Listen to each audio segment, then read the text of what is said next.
जिंदाबाद, माननीय आकाश आनंद जी जिंदाबाद, जिंदाबाद जिंदाबाद, माननीय आकाश आनंद जी जिंदाबाद, जिंदाबाद जिंदाबाद। माननीय आकाश आनंद जी आप संघर्ष करो, हम आपके साथ हैं, माननीय आकाश आनंद जी आप संघर्ष करो, हम आपके साथ हैं, माननीय आकाश आनंद जी आप संघर्ष करो। हम आपके साथ हैं। आदरणीय बहन कुमारी मायावती जी जिंदाबाद, जिंदाबाद जिंदाबाद, आदरणीय बहन कुमारी मायावती जी जिंदाबाद, जिंदाबाद जिंदाबाद, आदरणीय बहन कुमारी मायावती जी जिंदाबाद, जिंदाबाद जिंदाबाद, आदरणीय बहन कुमारी मायावती जी जिंदाबाद, जिंदाबाद जिंदाबाद, बहुजन समाज पार्टी जिंदाबाद, जिंदाबाद जिंदाबाद, बहुजन समाज पार्टी जिंदाबाद। जिंदाबाद जिंदाबाद। माननीय आकाश आनंद जी आप संघर्ष करो, हमारे साथ हैं, माननीय आकाश आनंद जी आप संघर्ष करो, हम आपके साथ हैं, माननीय आकाश आनंद जी आप संघर्ष करो। हम आपके साथ हैं। बहुजन समाज पार्टी जिंदाबाद, जिंदाबाद जिंदाबाद, बहुजन समाज पार्टी जिंदाबाद, जिंदाबाद जिंदाबाद, बहुजन समाज पार्टी जिंदाबाद, कुमारी मायावती जी जिंदाबाद, जिंदाबाद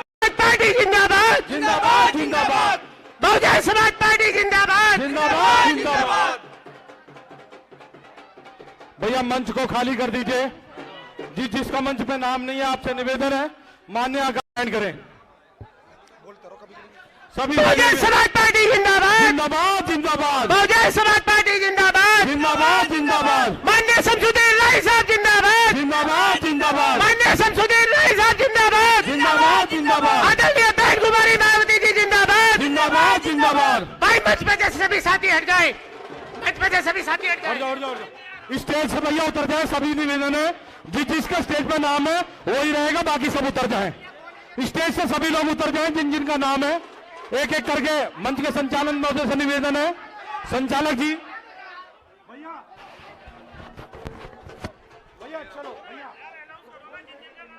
भाई सम्मानित साथी सभी अपना अपना स्थान ग्रहण कर ले। सम्मानित साथी मंच को खाली कर दे, मंच को खाली कर दे और सभी साथी बाहर में हो जाएं।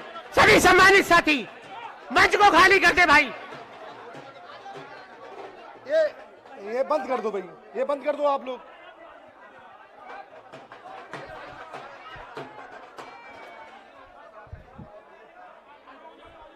स्वागत करता था, किससे स्वागत कराना, क्या कराना, कुछ माला ले आओ। आप संचालन कर दो, आप यहाँ संचालन कर दो, माला बुला लो।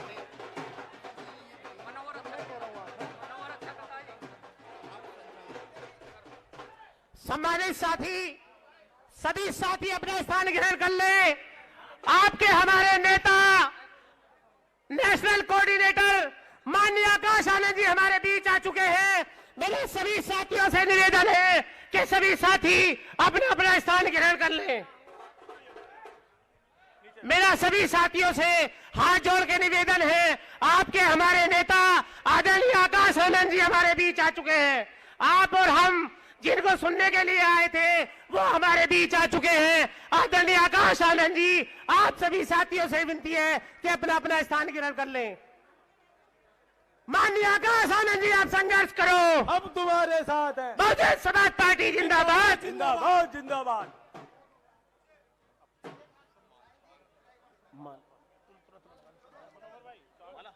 रवि भाई अपनी व्यवस्था देख लीजिए। सबसे पहले भाई जितने हमारे साथी जो मंच पर नाम लिए हैं सभी साथी पीछे हो जाएं। हमारे नेता आदरणीय आकाश आनंद जी सबसे पहले बाबा साहब और मानवर साहब की प्रतिमा पर पुष्प अर्पित करेंगे। सभी सम्मानित साथी जो जिनके नाम लिए वही साथी आगे जाएं। माननीय हमारे पश्चिम उत्तर प्रदेश के प्रभारी, उत्तराखंड के प्रभारी माननीय शमसुद्दीन राय साहब, सतपाल पेपला मेरठ मंडल के प्रभारी, कुलदीप कुमार जाटव जी मेरठ मंडल मुख्य सेक्टर प्रभारी, जिले के अध्यक्ष दयाराम सैन साहब पूर्व मंत्री, आप सभी साथी बाबा साहब और मानवर साहब की प्रतिमा में पुष्प अर्पित कर दें। भाई स्वागत की जो हमारे साथी जो फालतू के साथी है हमारे सभी साथी वो नीचे आ जाएं। देखिए हमारे नेता जिनको आप और हम सुनने के लिए आए हैं, हमारे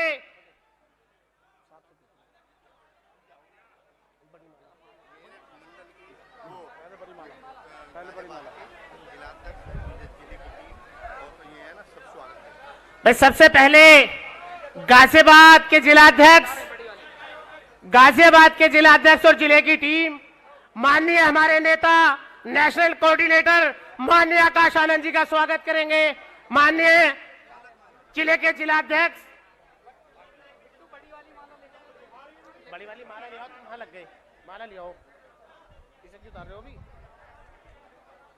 हमारे जितने भी साथी, वे साथी बैठ जाए जिनको आपने इतना समय 2 घंटे 3 घंटे से आप इंतजार कर रहे थे। हमारे नेता हमारे बीच आ चुके हैं। मेरा आप सभी साथियों से निवेदन है कि सभी सम्मानित साथी साइड में हो जाएं। भाई मीडिया के साथी, हमारे मीडिया के साथी, मेरे हाथ जोड़ के निवेदन है। जिला कमेटी स्वागत करेगी।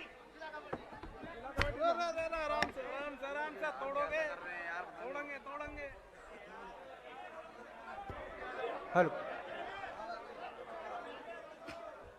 बहुजन समाज पार्टी जिंदाबाद जिंदाबाद, बहुजन समाज पार्टी जिंदाबाद जिंदाबाद, परमादरणीय बहन कुमारी मायावती जी जिंदाबाद जिंदाबाद, मान्य आकाश आनंद जी, मान्य आकाश आनंद जी, मान्य आकाश आनंद जी जिंदाबाद, मान्य आकाश आनंद जी, परमादरणीय बहन कुमारी मायावती जी। अबे छोड़ दो, पीछे जाओ सब। भाई सभी साथी मंच खाली कर दें।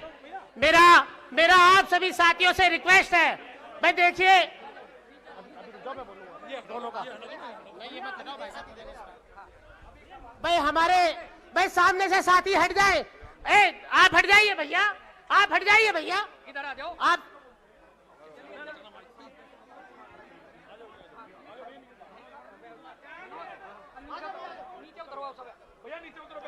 नीचे आपसे हाथ जोड़ के विनती है, नीचे।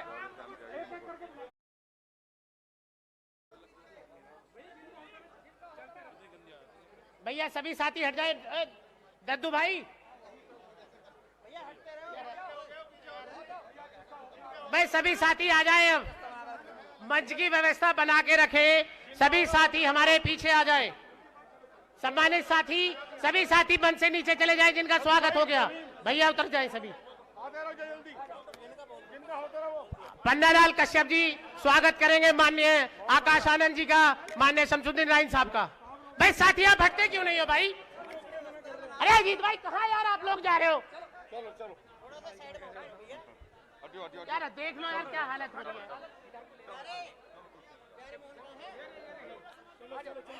प्यारे मोहन पाल जी और राजपाल हमारे पूर्व मंत्री जी स्वागत करेंगे माननीय हमारे नेता आदरणीय आकाश आनंद जी का।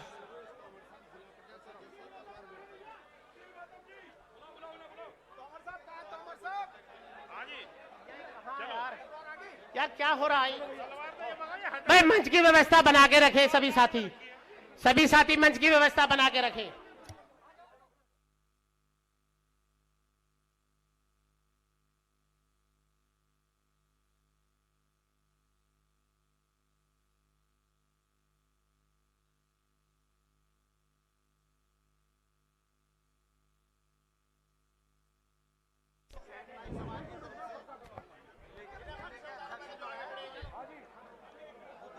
इन्हें आप पहले आगे से हटाओ।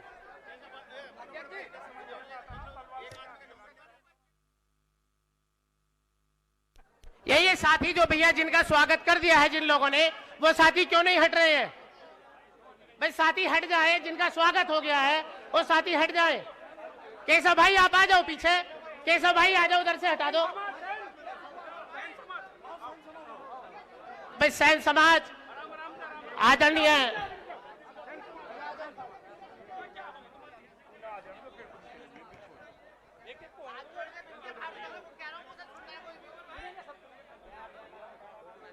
सभी साथी जिनका स्वागत हो गया, पीछे से सभी साथी नीचे चले जाएं। जितने हमारे साथी पीछे खड़े हैं, महासचिव जी, महासचिव जी, भाई सभी साथी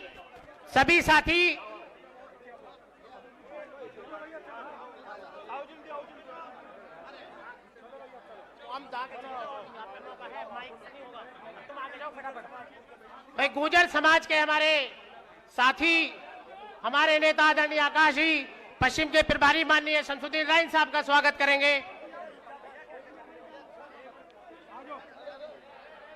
भाई ऐसे कैसे करोगे आप ही लोग ऐसी व्यवस्था फैलाओगे।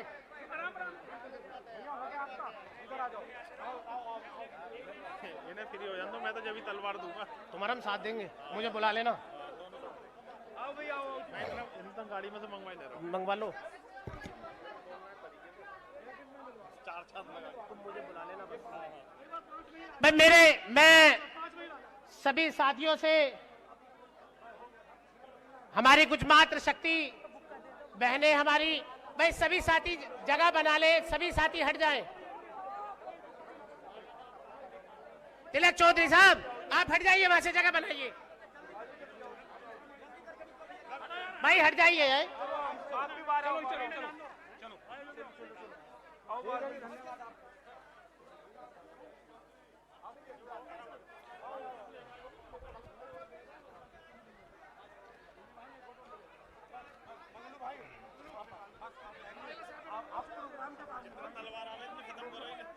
जल्दी मंगा लो जल्दी।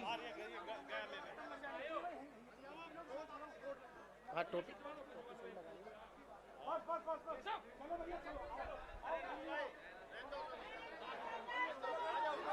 के साथ है।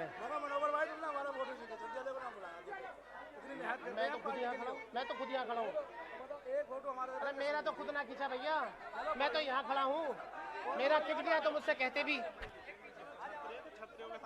हाँ भाई अभी स्वागत हो गया हो तो साथी हट जाएं। हमारे साथी जितने सम्मानित साथी हैं हट जाएं प्लीज।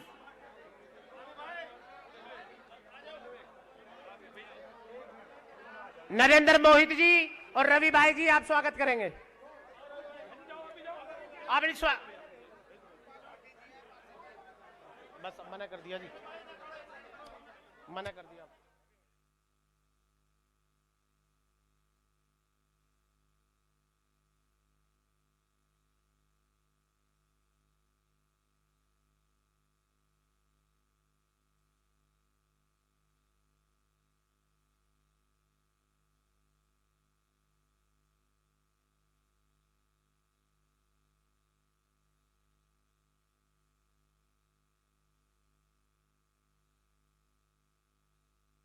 आदरणीय आकाश आनंद साहब, हम जिला गाजियाबाद की धरती पर आपका बहुत बहुत स्वागत करते हैं, इस्तकबाल करते हैं, खैर मकदम करते हैं। मैं चाहूंगा पश्चिम उत्तर प्रदेश में एक अलग जगाने वाले, जिन्होंने 2017 से 2024 के बीच में एक अलग जगाने का काम किया, आली जनाब माननीय शमसुद्दीन राइन साहब।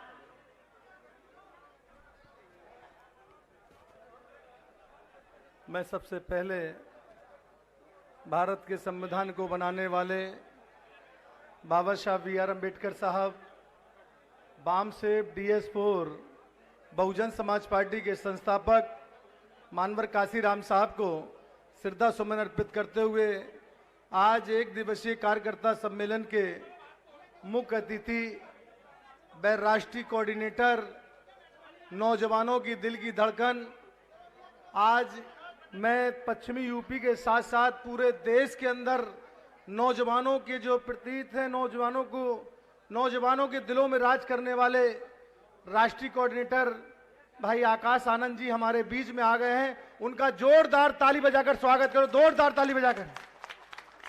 अब मैं आपके बीच में वादा नहीं बनना चाहता हूं, इतना कहना चाहते हैं कि चुनावी माहौल है।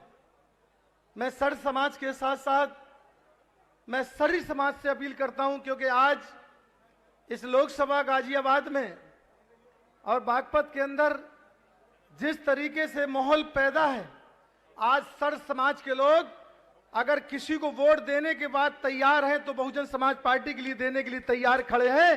केवल आपको मेहनत करने की जरूरत है। इसी के साथ साथ मैं एक बात और कहना चाहता हूं, जो दहशत का माहौल ये समाजवादी पार्टी और भारतीय जनता पार्टी जो डरा के वोट ले रही है, उस डरा के वोट कैसे डरा के लेती है, इनका केवल डराने का काम है। भारतीय जनता पार्टी किसका डर दिखाती है? हिंदू भाइयों को मुसलमान का डर दिखाती है।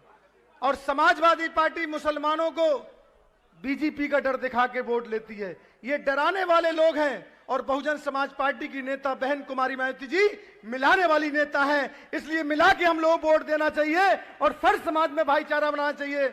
मैं ज्यादा ना कह के आपको मैं यहीं से, लेकिन मैं अपने बीच में हमारे जो राष्ट्रीय कोऑर्डिनेटर हैं आकाश जी से मैं गुजारिश के साथ कहना चाहता हूं कि आए, इस सभी लोगों को संबोधित करने का कष्ट करें। माननीय आकाश आनंद जी हमारे बीच में, मैं उनसे गुजारिश करूंगा आकाश आनंद जी आ जाएं, जोरदार ताली बजाकर स्वागत कर दें।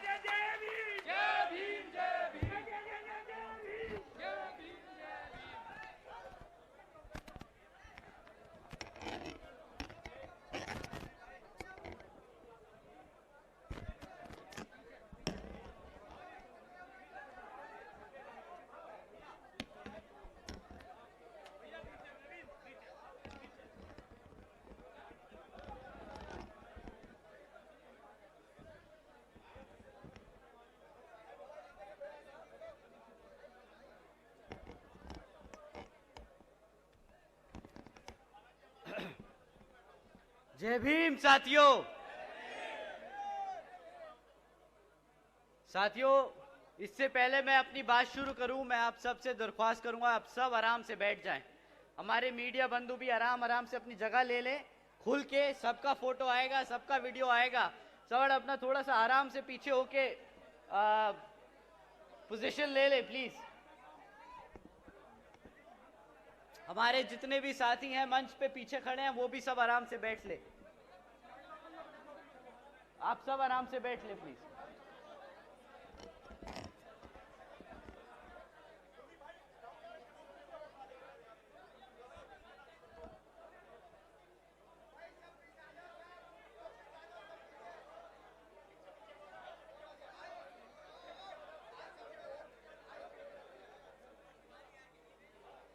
आप जितनी जल्दी पोजीशन ले लेंगे उतनी जल्दी हम अपना भाषण शुरू करें। ऑलराइट साथियों, सबसे पहले मैं यहां मौजूद हमारी माताएं बहनें, हमारे बड़े बुजुर्ग और हमारे सारे युवा साथी जो आज अपना कीमती समय निकालकर हम सबको सुनने आए, तो आप सभी को मैं तहे दिल से धन्यवाद और शुक्रिया अदा करता हूं। साथियों, आज अपनी बात रखने से पहले मैं अपने सभी संतों, गुरुओं व महापुरुषों को, जिसमें खासकर महात्मा ज्योतिबा फूले, छत्रपति शाहू जी महाराज, नारायणा गुरु, पेरियार रामास्वामी जी, बाबा साहब डॉक्टर भीमराव अंबेडकर जी एवं मान्यवर साहब श्री काशीराम जी को नमन करता हूं। साथियों, इस लोकसभा चुनाव के संबंध में अपनी बात रखने से पहले मैं बहुजन समाज पार्टी की राष्ट्रीय अध्यक्ष व उत्तर प्रदेश की 4 बार मुख्यमंत्री रही एवं पूर्व सांसद आदरणीय बहन जी के नाम से लोकप्रिय बहन कुमारी मायावती जी का पूरे तहे दिल से स्वागत व आभार प्रकट करता हूं, जिन्होंने अपना पूरा जीवन बामसेफ, DS4 व BSP के जन्मदाता एवं संस्थापक श्री मान्यवर साहब श्री काशीराम जी के बताए हुए रास्ते पर चलकर परम पूज्य बाबा साहब डॉक्टर भीमराव अंबेडकर जी के मानवतावादी व आत्मसम्मान एवं स्वाभिमान के मूवमेंट के कारवां को अपने आजीवन त्याग, तपस्या व कड़े संघर्ष के जरिए नई राजनीतिक ऊर्जा, शक्ति व पहचान दी है तथा उत्तर प्रदेश जैसे विशाल व महत्वपूर्ण राज्य में 4 बार अपनी बीएसपी पार्टी के नेतृत्व में सरकार बनाकर खासकर यहां बहुजन समाज के लिए ऐसी मिसाल बन गई हैं, जिससे प्रेरणा लेकर करोड़ों लोग यहां सामाजिक परिवर्तन व आर्थिक तरक्की के मिशनरी कार्य में जुड़े हुए हैं। इतना ही नहीं, बल्कि मैं खुद भी उनके इस नेतृत्व से प्रभावित होकर बीएसपी मूवमेंट से जुड़ा हूं और उनके पद चिन्हों पर चलकर उस मिशनरी दायित्व, कर्तव्य व फर्ज को पूरा करना चाहता हूं, जिसके लिए बहुजन समाज के मसीहा परम पूज्य बाबा साहब डॉक्टर भीमराव अंबेडकर जी आजीवन कड़ा संघर्ष करते रहे। साथियों, आज मैं अपनी बात अपनी कमियों से दूर करना चाहूँगा। हमारे यहाँ विपक्षी पार्टियों ने हमारे कैडर, हमारे वर्कर, हमारे कार्यकर्ताओं के बीच में एक बहुत गंदा, एक बहुत नीच तरीके का एजेंडा फैलाने की कोशिश की है। हमारे लोगों को भ्रमित करने की कोशिश की है, डिमोरलाइज करने की कोशिश की है। वो बोलते हैं कि भाई हाथी पिछले कुछ सालों से आगे बढ़ नहीं पा रहा है क्योंकि वो किताबों के बोझ में दबा है। परंतु साथियों, ये सरासर झूठ है और ये अभी रिसेंटली इलेक्टोरल बॉन्ड्स के बारे में जो खबर आई है उससे साबित होता है। आप लोग सब इलेक्टोरल बॉन्ड्स के बारे में जानते हैं। साथियों, जानते हैं कि नहीं जानते? तो आप लोग ये भी जानते होंगे कि पिछले 6 सालों में इन इलेक्टोरल बॉन्ड्स के द्वारा 25 राजनीतिक दलों को 16,500 करोड़ रुपए मिले हैं। जानते हैं ना साथियों? परंतु इन 25 राजनीतिक दलों में एक पार्टी का नाम नहीं था। आप जानते हैं कौन सी पार्टी है जिसको,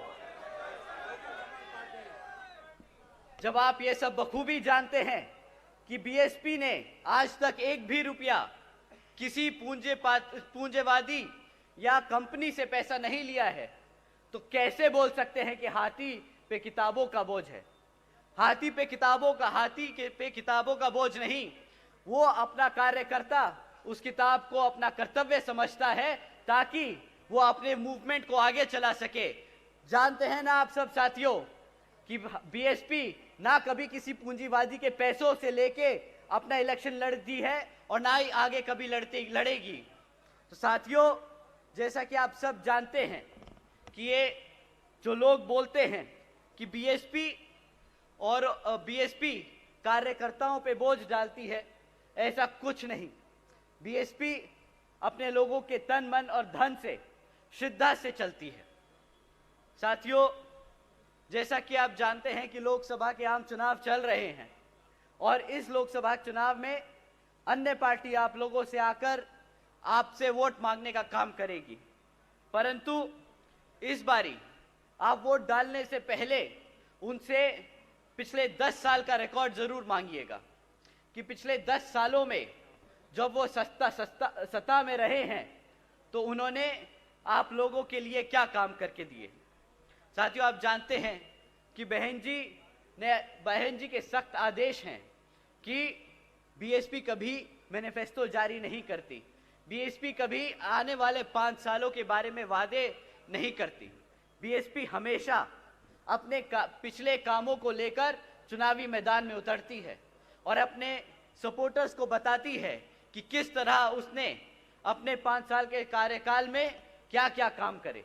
तो साथियों, मैं भी आपसे दरख्वास्त करूंगा कि अब जब विपक्षी पार्टियां आप लोगों के बीच में आए और वोट मांगे तो आप उनसे पहले उनके पिछले 5 से 10 साल के कार्यकाल की रिपोर्ट कार्ड मांगिएगा। साथियों, बीजेपी की केंद्र में रही सरकार पिछले 10 साल से चल रही है और वह इस वक्त आप लोगों के बीच में गली मोहल्लों में घूम रही होगी, परंतु उनसे कुछ मुद्दों पर आप लोगों को सवाल करने हैं। साथियों, पिछले 10 सालों में न शिक्षा पे उन्होंने कुछ काम किया, न सुरक्षा पे कुछ काम किया, न यहाँ रोजगार के लिए कुछ काम किया। अब शिक्षा की बात करें तो साथियों, हम सरकारी स्कूलों के बच्चों के सर्वे, सरकारी रिकॉर्ड्स पे देखें कि आजकल 8वीं कक्षा तक के बच्चे आज अंग्रेजी के शब्द पढ़ नहीं पाते।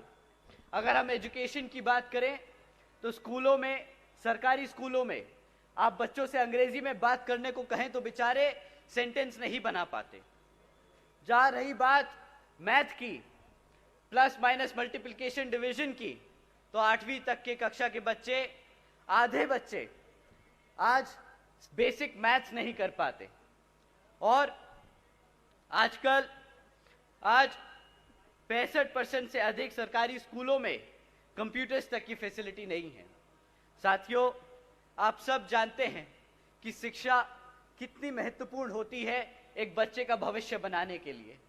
अगर भाजपा सरकार पिछले 10 सालों में हमारे बच्चों को शिक्षा ना दे पाई, तो उसने हमारे खाली बच्चों की शिक्षा के साथ नहीं, आपके भविष्य के साथ खिलवाड़ किया है।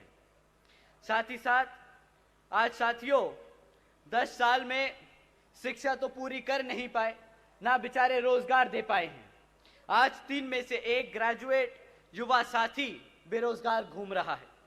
सरकारी नौकरियों के नाम पर सिर्फ पेपर लीक करने की खबरें आती हैं, जहां पर अगर कोई नौकरी निकल भी जाए, तो साथियों 1-1 हजार नौकरियां निकलती हैं, वहां पे 90-90 हजार लोग अप्लाई करते हैं। एक क्लास 5 की नौकरी के लिए यहां पर पीएचडी स्कॉलर्स, इंजीनियर्स और ग्रेजुएट्स अप्लाई कर रहे हैं। साथियों, ना यहां पे शिक्षा का प्रबंध हुआ, ना यहां नौकरियां दे पाए। अब आप ये देखिए कि किस तरह वो दीमक की तरह हमारे सिस्टम को तोड़ने की कोशिश कर रहे हैं। जब आपके बच्चे पढ़ेंगे नहीं तो वो कैसे अपने पैरों पर खड़े हो पाएंगे? जब उनके पास नौकरी नहीं होगी तो कैसे वो घर में आप लोगों के पास वापस मुड़कर आप लोगों की मदद कर पाएंगे? ना नौकरी होगी, ना रिजर्वेशन होगा। साथियों, भाजपा का हमेशा से वादा रहा था कि भाई हम हर साल 2 करोड़ नौकरियां देंगे। अब 2024 में ना नौकरी की बात होती है, ना तरक्की की बात होती है, ना रोजगार की बात होती है, ना सुरक्षा की बात होती है, तो सिर्फ मंदिर, मस्जिद और धर्म की। ना धर्म ने कभी किसी का पेट भरा है, ना कभी भर पाएगा।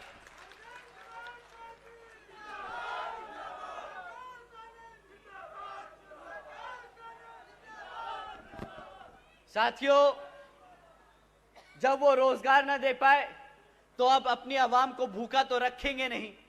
तो प्रधानमंत्री जी के साथ साथ भाजपा के सभी बड़े छोटे नेता ये लाइन बहुत बखूबी रट के आप सबके बीच में बोलते हैं कि आज बीजेपी की सरकार ने 80 करोड़ से ज्यादा देशवासियों को मुफ्त में राशन देने की स्कीम चलाई है।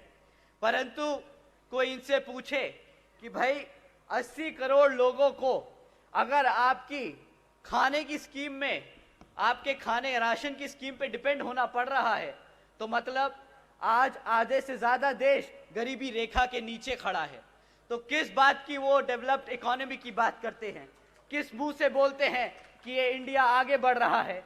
किस मुंह से बोलते हैं कि इंडिया को $5 ट्रिलियन की इकोनॉमी बनाएंगे? साथियों, सब भिखारी बना दिया, कटोरा हाथ में दे दिया। कोई बात नहीं साथियों, इस बार आने वाले लोकसभा आम चुनाव में इनको वही कटोरा थमा के वापस भेज दीजिएगा।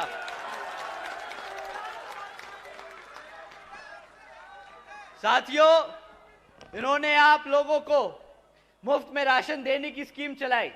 आप जानते हैं कि इस मुफ्त राशन की लागत क्या पड़ रही है आप सब पे? साथियों, 2 लाख करोड़ रुपए ये सरकार का पैसा मुफ्त राशन बांटने में लगा रहे हैं। साथियों, और मुफ्त का राशन मिलता ही कितना है? 500 रुपया, 1000 रुपया महीना। आप लोगों को साल में 6000 रुपए का राशन देते हैं, ज्यादा 12,000 रुपए का राशन दे लेंगे। परंतु आपसे छीनते क्या है भाई? क्लास 4 और 5 की अगर नौकरी भी लग जाए तो 15 से 20 हजार रुपए महीना की नौकरी लगती है। साल का आपको 2.5 लाख रुपया कमाने को मिलता है। ये गुजरात का मॉडल, तो इस भारत को गुजरात का मॉडल नहीं चाहिए।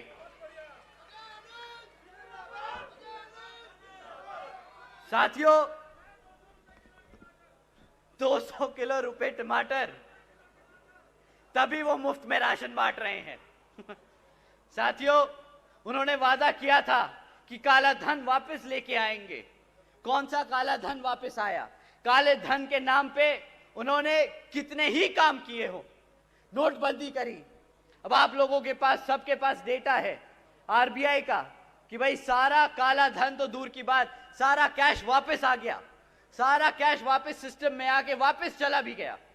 तो कौन सा काला धन इस केंद्र की सरकार ने रोक के दिखाया है? परंतु इस नोटबंदी के आड़ में इन्होंने जो हमारे गरीब भाइयों की कमर तोड़ दी, उसका जवाब अब आने वाले लोकसभा चुनाव में आप सबको इनके हाथ में कटोरा थमा के देने का काम करना होगा।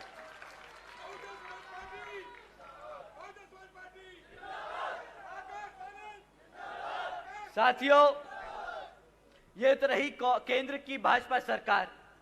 अब यहां पे राज्य की भाजपा सरकार भी कुछ कम नहीं। वह अपने आप को बहुत गर्व महसूस करते हैं जब बोलते हैं कि जी हमारी सरकार को बुलडोजर की सरकार बोला जा रहा है। उनको बोला जाता है बुलडोजर की सरकार क्योंकि उन्होंने गरीब लोगों के घर तोड़ने का काम किया। ये कोई गर्व की बात नहीं, ये कोई गर्व की बात नहीं। अगर यही इन्होंने बुलडोजर चलाए होते गुंडे और माफियाओं के अवैध धंधों पर, तो हम बिल्कुल बेशक उनके साथ खड़े होकर बोलते कि हाँ जी बहुत बहुत अच्छा काम किया है।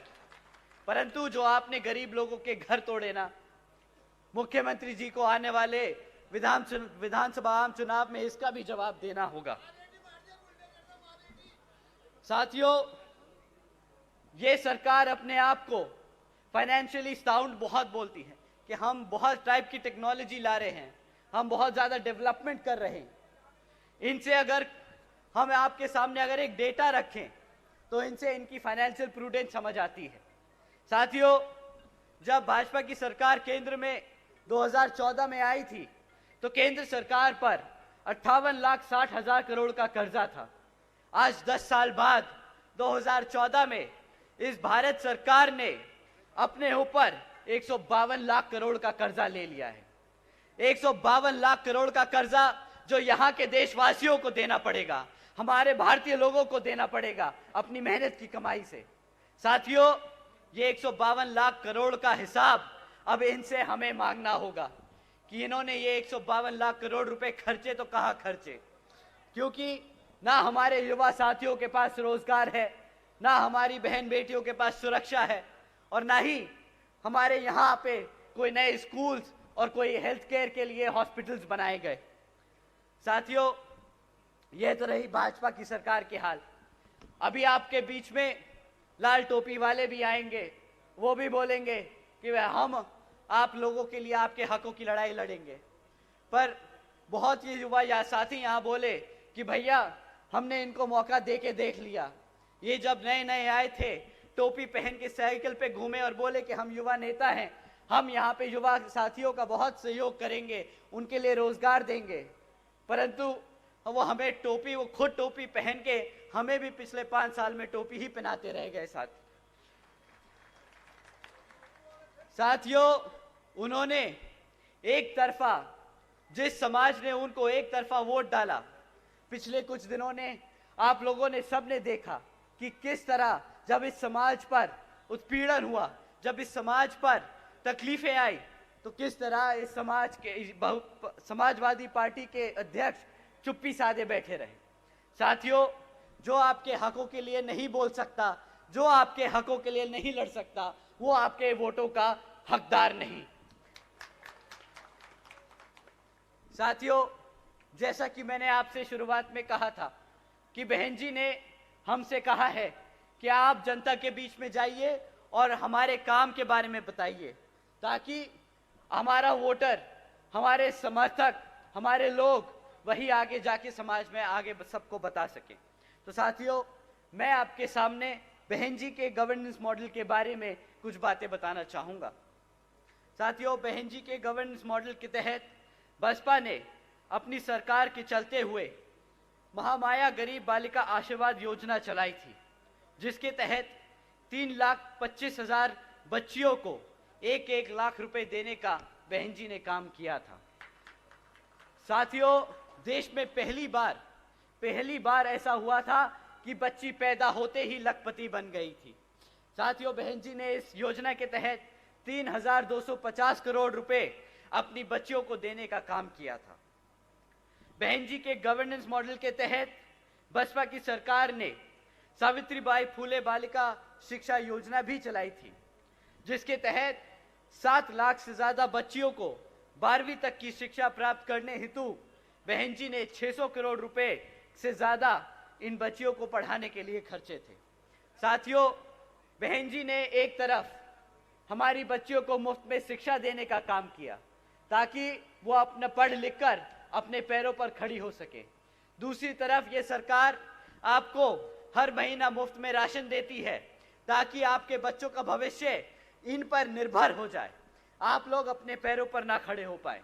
साथियों, एक अच्छे लीडर में उनकी पॉलिसीज में पता चलता है कि वो कितना अच्छा लीडर और कितना अच्छा अपने लोगों से जुड़ा है।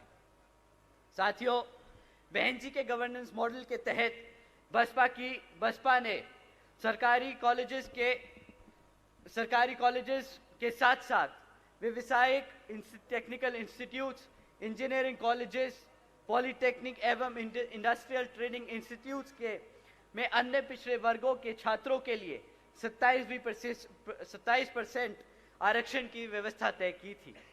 इसी के साथ साथ पहली बार सरकारी कॉलेजेस के स्टूडेंट हॉस्टल्स में अन्य पिछड़े वर्गों के छात्रों के लिए भी 27% आरक्षण व्यवस्था तय की थी। साथियों, बहन जी के गवर्नेंस मॉडल के तहत चलकर बसपा की सरकार ने प्रदेश में अपने शासनकाल में 12,500 करोड़ की लागत से हमारे सभी SC, ST व OBC के साथ साथ आदिवासी समाज के 3.5 लाख से ज्यादा परिवारों को महामाया आवास योजना के तहत अपने खुद का घर देने का काम किया था। साथियों, बहन जी के गवर्नेंस मॉडल के तहत चलकर बसपा की सरकार ने सरकारी नौकरियों के साथ साथ देश में पहली बार सरकारी ठेकों में भी आरक्षण की व्यवस्था तय की थी। इसके साथ साथ सरकारी नौकरियों पर भी लगी रोक को हटाकर बहुजन समाज के साथ साथ सर्व समाज में से सभी जरूरतमंद लोगों को सरकारी नौकरियों तो देने का काम किया था। साथियों, बहन जी के गवर्नेंस मॉडल के तहत चलकर बसपा की सरकार के नेतृत्व में कृषि एवं संबंधित कार्यों में मिनिमम वेजेस को 55 रुपए से बढ़ाकर 100 रुपए प्रतिदिन करने का काम किया और अन्य पिछड़े वर्गों के लोगों की क्रीमी लेयर की वार्षिक आय सीमा 3 लाख रुपए से बढ़ाकर 5 लाख रुपए करने का काम किया। साथियों, बहन जी ने अपने शासनकाल में 90,000 से ज्यादा शिक्षकों को सरकारी नौकरी देने का काम किया, 1 लाख से अधिक सफाई कर्मचारियों को नौकरी देने का काम किया, 2 लाख से अधिक नौजवानों को पुलिस फोर्स में भर्ती करने का काम किया और 6 लाख से अधिक अपर कास्ट समाज के कमजोर लोगों को विभिन्न सरकारी पदों पर नौकरी देने का काम किया। साथियों, बहन जी ने हर स्तर पर एक रिकॉर्ड छोड़ के रखा है कि आपने 5 साल के शासनकाल में युवाओं को नौकरी दी, हमारे बच्चियों को शिक्षा दी, हमारे बुजुर्गों, हमारे पिछड़े वर्ग के समाज को छत देने का काम किया। साथियों, उन्होंने कभी भी आकर आपसे आने वाले 5 साल के लिए वोट नहीं मांगे। उन्होंने हमेशा से अपने कार्यकर्ताओं को बोला है कि जो हमने मेहनत करी, जो हमने लोगों को लाभ पहुंचाया, उसको जाके अपने समाज में बताओ, ताकि आने वाले 5 साल अगर वो वोट डाले तो वो पता रहे कि वो किसके लिए वोट डाल रहे हैं और उन्हें क्या मिलने वाला है। साथियों, आज मैं आप लोगों का ज्यादा समय ना जाया करते हुए अपनी बात को यहीं विराम देता हुए यहाँ पर विभिन्न क्षेत्रों में हमारे लोकसभा के चुनाव लड़ रहे प्रत्याशी को आने वाले लोकसभा चुनाव में हाथी के सामने वाला बटन दबाकर आप लोग विजय बनाएं और यहाँ पर बहन जी के हाथ मजबूत करने का काम करें। जय भीम, जय भारत।